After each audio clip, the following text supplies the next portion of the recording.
여기 중국인 선생에게 속아 태권도가 중국의 고유무술인 줄 알고 중국의 태권도 학원에 아이를 보내버렸다는 한 외국인 여성이 있습니다. 그러나 그녀는 우연히 방문하게 된 한국에서 아들과 함께 직접 한국 태권도 교실의 수업에 참석하자마자 깜짝 놀라 말문이 막히고 마는데요. 과연 외국인 여성은 한국의 태권도 교실에서 대체 무슨 일을 겪었던 것일까요? 안녕하세요. 저는 스페인 출신의 베로니카라고 합니다. 중국에서 의류 사업을 하는 남편의 상황 때문에 저는 결혼식을 올리자마자 어쩔 수 없이 남편의 사업지인 중국으로 향했고 그곳에서 지금의 저희 소중한 아들인 맥시까지 출산하게 되었는데요. 하지만 중국에 오자마자 제일 당황스러웠던 것은 정말 많은 중국인들이 저에게 한국이라는 나라에 대해 아무런 이유 없는 비하를 하거나 혹시 중국에서 한국인들을 만난다면 범죄 피해를 볼 수 있으니 무조건 피하라는 어처구니 없는 말을 꽤나 많이 들었다는 사실입니다. 한국을 경험해보지 못했던 저는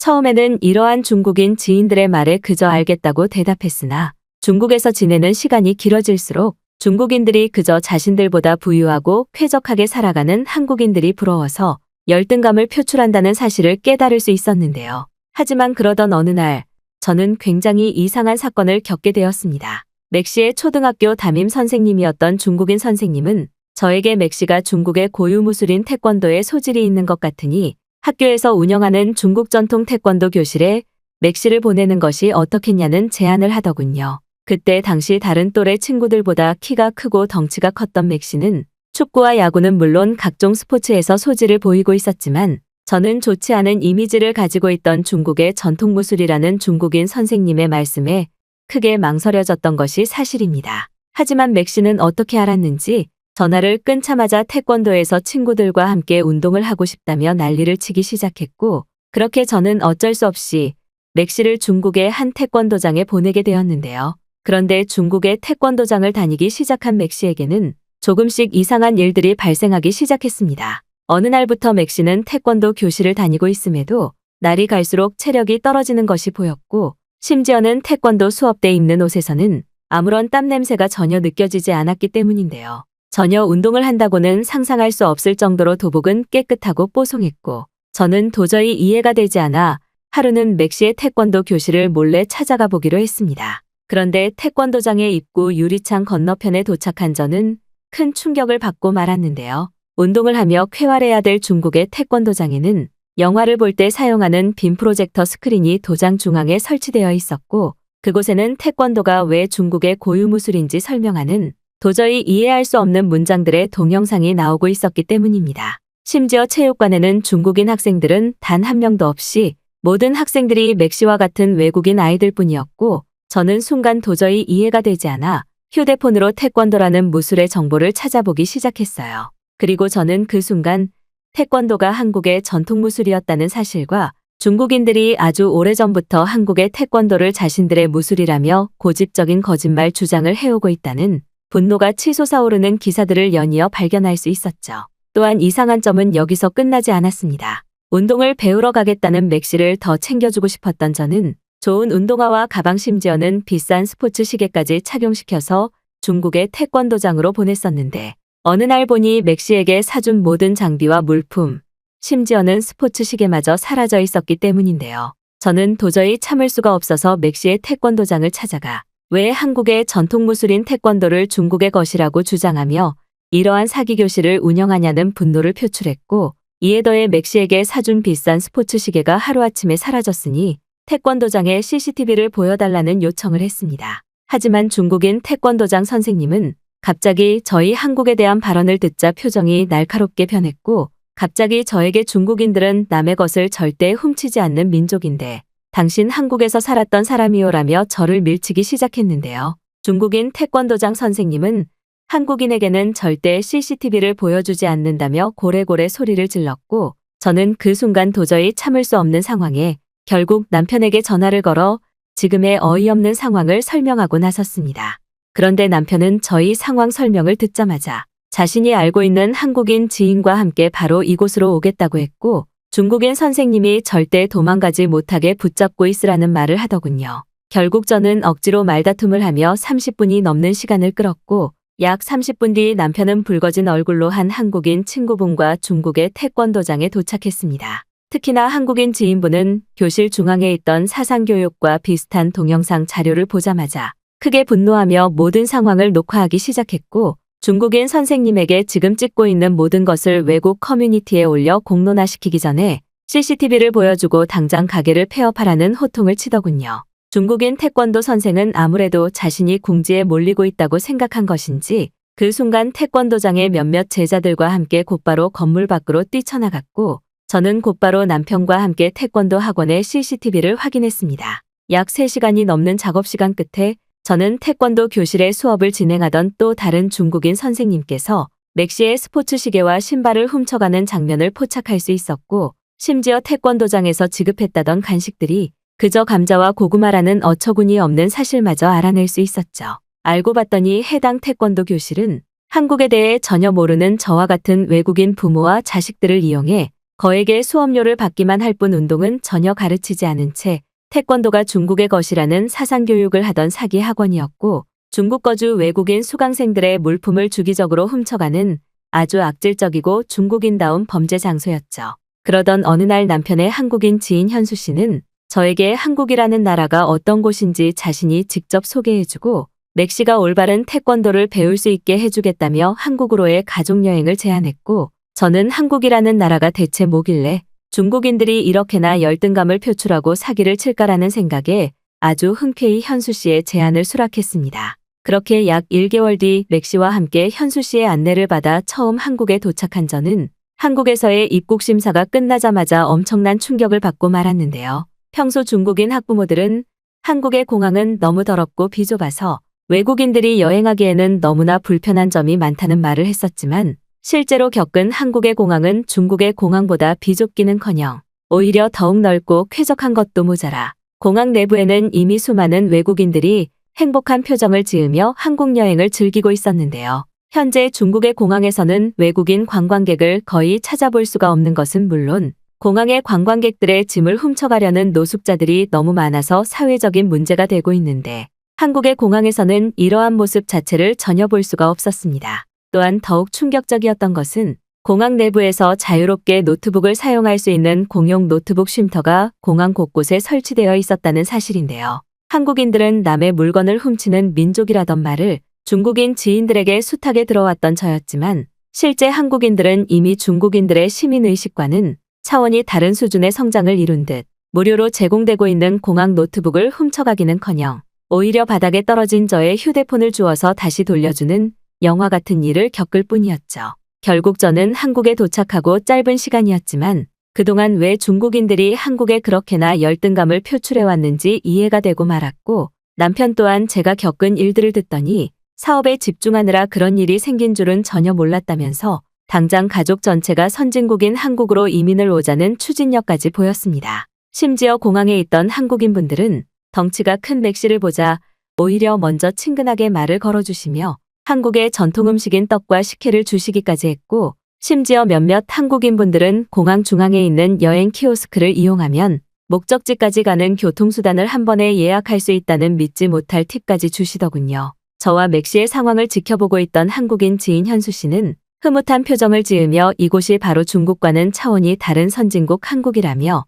마음 편하게 지내도 된다는 말을 건넸고, 중국에서처럼 맥시의 물건이 사라질까 전혀 걱정하지 않아도 된다는 믿을 수 없는 설명을 해주셨죠. 결국 저는 충격적인 한국의 선진국 신문물에 어안이 벙벙해지고 말았고, 그 후 공항에서 곧바로 현수 씨의 차를 타고 현수 씨의 지인분이 운영을 하고 있다는 한국의 태권도장에 방문하게 되었는데요. 그런데 한국의 태권도장에 도착한 저는 교실의 문을 열자마자 눈앞에 펼쳐진 상황에 그만할 말을 잃고 말았습니다. 그곳에는 중국에서와 마찬가지로 수많은 외국인 학생들이 서로를 바라보며 발차기를 하고 있었고, 그들의 뒤로는 몇몇 외국인 학생들이 눈을 감은 채 명상을 하는 모습이 보였기 때문인데요. 처음에는 중국과 마찬가지로 좋지 못한 사상을 교육하는 것이라고 생각했으나 알고 봤더니 한국의 태권도장에서는 운동을 가르쳐줄 뿐만 아니라 학생들의 올바른 정신무장과 예의 그리고 인성을 성장시키기 위해 명상 수업은 물론 글쓰기 수업까지 진행한다는 사실을 알 수 있었고, 저는 그 순간 왜 태권도가 백이민족 한국의 전통무술인지 뼈저리게 느껴졌죠. 또한 더욱 놀라웠던 것은 도장 한쪽에 학생들의 소지품을 모아놓은 가방과 옷들이 뭉쳐 있었지만 그 누구도 그것을 훔쳐가려는 모습을 전혀 보이지 않았다는 사실인데요. 중국에서는 오히려 태권도장 중국인 선생님들이 학생들의 물품을 훔쳐가는 파렴치한 짓이 일상이었지만 한국에서는 누군가의 물건을 훔친다는 것 자체가 상상이 되지 않을 정도로 국가적인 시민의식이 성장한 상태였고 이것은 어린 학생들에게도 예외는 아니었습니다. 심지어 한국의 태권도장 내부는 시설이 얼마나 좋은지 학생들이 곧바로 운동을 마치고 샤워를 할 수 있는 샤워시설은 물론 학교에서의 남은 공부를 위해 조용히 공부까지 할 수 있는 학생용 독서실까지 마련되어 있었고 이것은 부유한 나라가 아니라면 절대 불가능한 모습이었는데요. 실제로 중국의 태권도장은 맥시를 데리러 방문할 때마다 화장실에서 좋지 못한 냄새가 나거나 벌레들이 도장에서 돌아다니는 것을 쉽게 볼 수 있어서 마음이 좋지 않았는데 한국의 태권도장은 이러한 비위생적인 중국과는 차원이 다른 듯 도장 전체가 저희 집보다 깨끗한 상태를 유지하고 있었죠. 당황한 저의 표정을 보신 한국의 태권도장 관장님은 일일 체험으로 맥시와 함께 수업을 들어보는 것은 어떻겠냐는 제안을 했고 그렇게 맥시와 함께 처음 경험한 한국의 전통무술 태권도는 살아생전 처음 느껴보는 활기를 느끼게 해줬는데요. 단순 발차기라고 생각한 태권도는 뜻밖에도 온몸의 근육을 골고루 사용하는 전신 운동이었고 단순 운동에만 집중하는 것이 아닌 저의 내면을 단단하게 쌓아 올리는 깨끗한 느낌에 저절로 기분이 좋아졌습니다. 맥시 또한 중국의 태권도장 교실을 다닐 때에는 전혀 볼 수 없었던 적극적인 모습으로 수업에 참여했고 저는 바로 그 순간 남편과 함께 한국에서 쭉 거주하며 태권도를 인생 운동으로 선택해야겠다는 결정이 내려졌죠. 짧은 1시간 동안의 수업이었지만 그 1시간은 저희 한국에 대한 가치관과 인생 자체를 바꾸어 버리고 말았고 저는 오히려 한국이라는 나라를 올 수 있게 해준 어처구니 없던 중국인 태권도장 사장이 고마울 지경이었습니다. 한국 여행의 가이드를 해주겠다던 현수 씨는 태권도 수업이 끝나자마자 자신이 직접 요리를 해주겠다며 마트에 장을 보러 가자고 했고 저는 그 순간 당황할 수밖에 없었는데요. 사실 중국에서도 물품을 구매하는 마트가 존재하기는 하지만 워낙 좀도둑과 범죄자들이 많아서 마트 내부에서 안전하게 물건을 구매하려면 오히려 마트에 있던 중국인 조직원들에게 일정 수준 이상의 돈을 주고 마트를 이용할 수 있었기 때문입니다. 그런데 처음 도착한 한국의 마트는 입구로 들어가자마자 이런 걱정이 완전히 사라지고 말았는데요. 한국의 마트 내부는 범죄자들이 입구를 지키기는커녕 오히려 무선 센서 시스템이 안전하게 출입을 관리하고 있었고 심지어 마트 내부에서 자유로운 시식 코너가 운영되고 있는 모습은 눈으로 보면서도 믿어지지가 않았습니다. 중국에서는 마트에서 물건을 판매하는 물품들이라도 제대로 선택하지 않으면 완전히 가짜로 만들어진 식품들을 고르는 것이 일상인데 한국의 마트는 중국처럼 가짜 제품들은 전혀 없었고 오히려 눈으로 봐도 깨끗하고 청결한 신선식품들이 시식 코너의 형태로 누구나 자유롭게 맛까지 볼 수 있었기 때문인데요. 더럽고 시민의식이 좋지 않은 중국에서는 상상도 할 수 없던 한국 마트의 모습에 저뿐만 아니라 남편과 맥시조차도 이렇게 편안하게 장을 볼 수 있는 나라가 있었냐면서 마트 이곳저곳을 돌아다니며 난리를 치기 시작했고 그런 모습을 보는 저 또한 한국이라는 나라에 감사한 마음이 들며 기분이 좋아졌습니다. 또한 더욱 충격적이었던 것은 마트의 모든 장을 보고 난 뒤 결제를 하던 순간이었는데요. 중국에서는 대형 마트더라도 무조건 현금으로 결제를 해야만 물품을 살 수 있었는데 한국은 완전한 디지털 인프라가 이미 도시에 평균화되어 있는 것인지 카드로 결제를 할 수 있는 것은 물론 몇몇 한국인들은 자신의 휴대폰과 손목에 차고 있던 시계를 접촉해 마트에 결제를 하는 기상천외한 모습마저 볼 수 있었습니다. 알고 봤더니 한국에서는 이러한 전자결제 시스템이 누구나 이용할 수 있는 평범한 일상이었고 한국을 소개해주던 현수 씨는 심지어 손님 혼자 셀프로 결제를 할 수 있는 시스템까지 준비되어 있다며 저를 그곳으로 안내해 주었죠. 만약 중국 마트에 셀프 계산대가 있었다면 단 하루아침에 모든 중국인들이 계산도 하지 않고 물품을 훔쳐갔을 것인데 한국 마트의 한국인들은 너무나 양심적으로 자신의 물건을 결제해서 조용히 마트 밖으로 나갈 뿐이었습니다. 도저히 믿어지지 않는 선진국 한국의 모습에 저는 기술적으로도 놀랐지만 한국인들의 높은 시민의식이 더더욱 신기했고 왜 중국인들이 한국인들의 뒤통수를 바라보며 그렇게나 열등감을 표출해왔는지 이해가 되더군요. 하지만 한국의 길거리에서도 이러한 선진국 체험은 끝나지 않았는데요. 한국의 길거리에는 밝은 표정과 깨끗한 옷을 입고 있는 한국인 학생들이 무리를 지어다니며 쾌활하게 웃고 있었고 심지어 그들 모두가 체격이 엄청나게 큰 모습은 한국인 학생들이 얼마나 부족함 없이 먹고 자라왔는지 저조차도 느낄 정도였기 때문입니다. 심지어 몇몇 남학생들은 키가 저희 남편보다도 압도적으로 컸고 현수 씨는 한국에서는 초등학교 때부터 급식이라는 시스템으로 영양분의 부족함이 전혀 없이 대부분의 학생들이 잘 챙겨 먹어서 키가 클 것이라는 믿기 어려운 설명까지 해주시더군요. 맥 씨가 다니던 중국의 초등학교에서는 한국보다 10배나 더 비싼 교육비를 받아가지만 급식이 나오기는커녕 대부분은 건조한 라면을 간식으로 주거나 우유를 주는 것이 전부였는데 현수 씨가 보여준 한국의 급식들은 중국의 수준 낮은 급식들과는 차원이 달랐죠. 결국 2주가 넘는 시간 동안 현수 씨의 도움으로 한국 체험을 마친 저는 여행의 마지막 날 남편과 함께 최종적으로 한국 이민을 선택하기로 했는데요. 지금은 어쩔 수 없이 남편의 사업 정리를 위해 중국으로 돌아온 상태이나 저는 2주 뒤 맥 씨와 함께 한국의 수원이라는 도시에서 먼저 정착하기로 했고 남편은 그 이후 사업이 정리되면 곧바로 한국으로 들어오기로 했습니다.